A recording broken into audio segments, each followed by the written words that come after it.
Very very good evening बेटे, नमस्कार सभी को। टीएनआई कॉलेज के यूट्यूब चैनल पर मैं तरसिंह आप लोगों का जोरदार स्वागत करता हूं।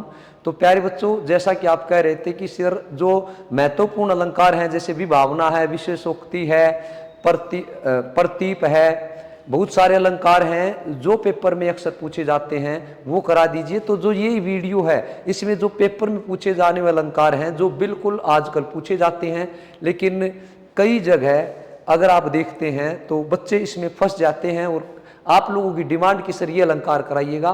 तो इस वीडियो में बेटे मैं नए अलंकार लेकर आया हूं जो अक्सर आपको कहीं पर भी देखने को नहीं मिलते, पेपर में जरूर मिलते हैं। तो देखते हैं इस वीडियो को बेटे, अंत तक देखिएगा, डेफिनेट ये अलंकार आपके एग्जाम में कभी गलत नहीं होंगे। तो बेटे देखते हैं पहला अलंकार बेटे जो आपके पेपर में पूछा जाता है, और विशेषोक्ति। विशेषोक्ति अलंकार की अगर हम बात करते हैं तो बेटा ये बना है विशेष जमा उक्ति से।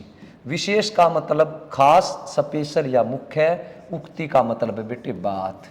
ठीक है, तो जब कारण के रहते हुए भी कार्य नहीं होता, कहते हैं ना विशेष बात अभी, कि जब किसी काव्य में कारण है फिर भी कार्य नहीं होता, अर्थात कारण के रहते हुए भी कार्य नहीं होता, तो वहां पर विशेषोक्ति अलंकार होता है। जैसे देखिएगा बेटे,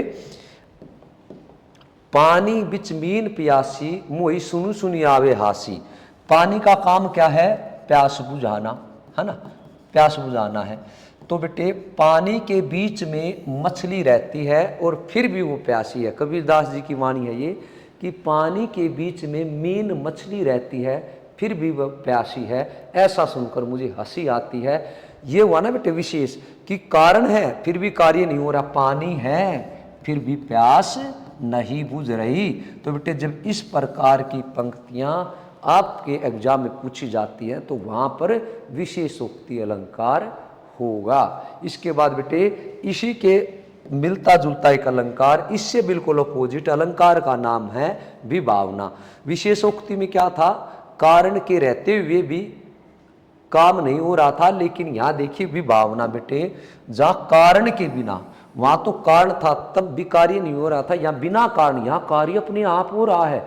चमत्कार देखिए, जब किसी काव्य में बिना कारण के कार्य हो जाता है तो बेटे वहां पर विभावना अलंकार होता है। जैसे देखिएगा बेटे, बिना कारण के, इसकी एक पहचान बेटे, जब पंक्तियों में आपको बिनु शब्द मिल जाएगा तो वहां पर मान के चलना आप विभावना अलंकार बेटे, विभावना अलंकार हो जाएगा। देखते हैं जी कैसे। बिना कारण के कार्य संपूर्ण होना, बिनु पद चले सुने बिनु काना। बिनु पद चलता है, बिना पैर के तो चलता है, सुने सुनता है बिनु कान के, बिना कान के सुन लेता है।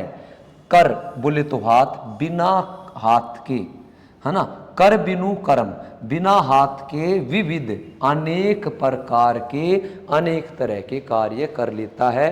बिना पैर चल लेता है, बिना कान के सुन लेता है और बिना हाथ के अनेक कार्य कर लेता है। बिना आनन के, बिना मुख के, आनन का मतलब बेटे मुख, मुख रहित सकल रस भोगी, बिना मुख के अनेक तरह के रस का भोग कर लेता, अर्थात अनेक तरह के भोजन को ग्रहण कर लेता है। बिनु वाणी, बिना वाणी के बोल नहीं सकता फिर भी बहुत बड़ा वक्ता है।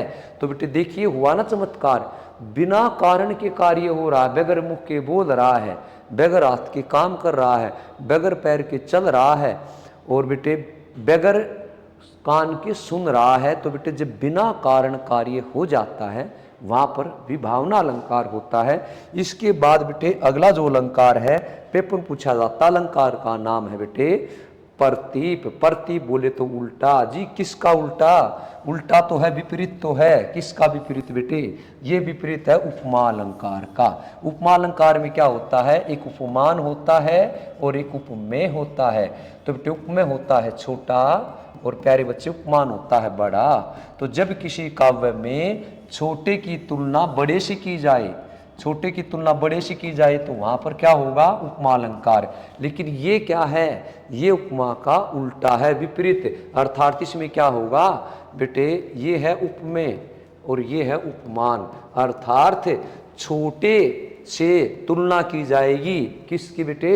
अब यहां पर जैसे छोटे की तुलना बड़े से की जाती थी, लेकिन यहां बड़े की तुलना छोटे से, हाँ जी, बड़े की तुलना। जैसे देखिएगा एक एग्जाम्पल के जरिए बेटे, ये है चंदर शामुख।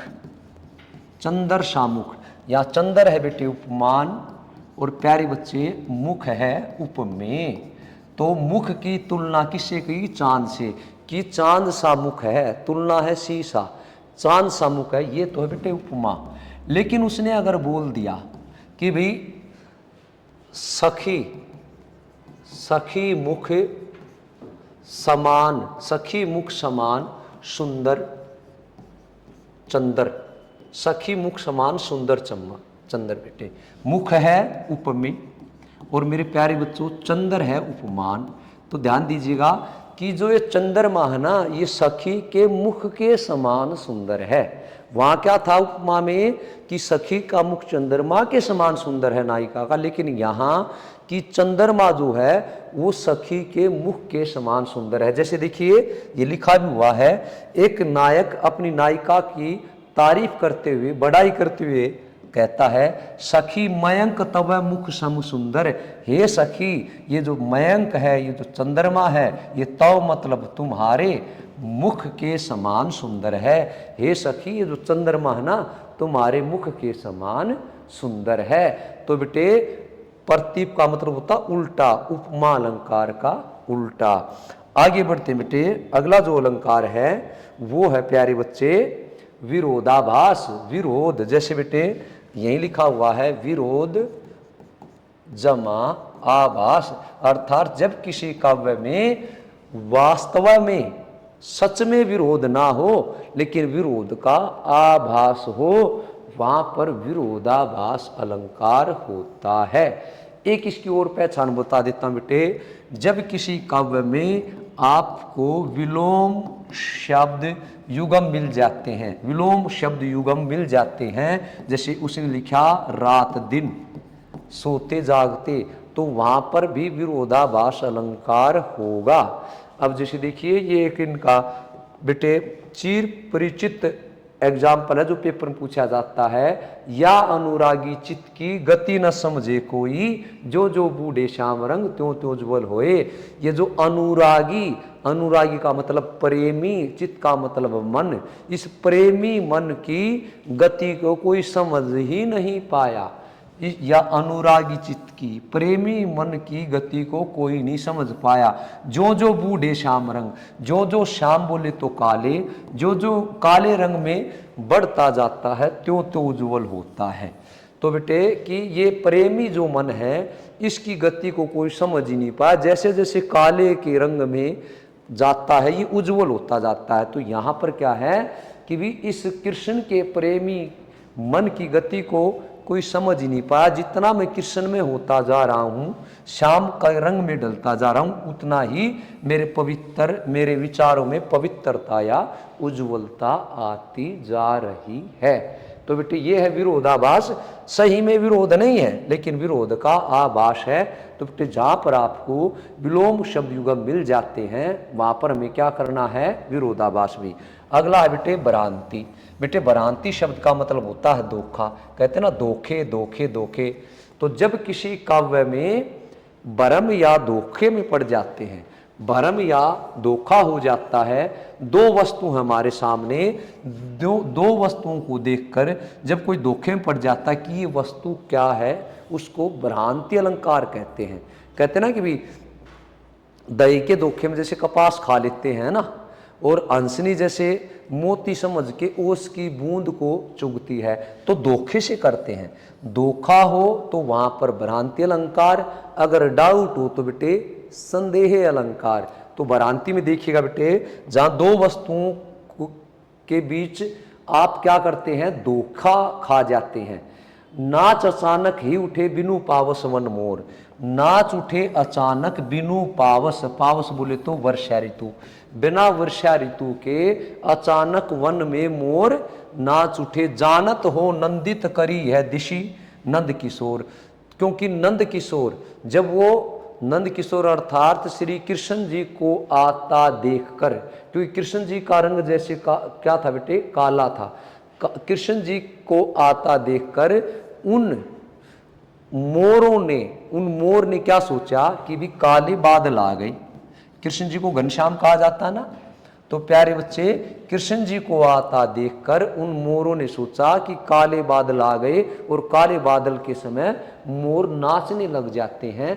तो बेटे धोखे से कृष्ण को क्या समझा बेटे, काले बादल समझ के वो नाचने लग गए। जिस तरह से बेटे वो हंसनी धोखे से ओस की बूंद चुग रही है मोती समझ के।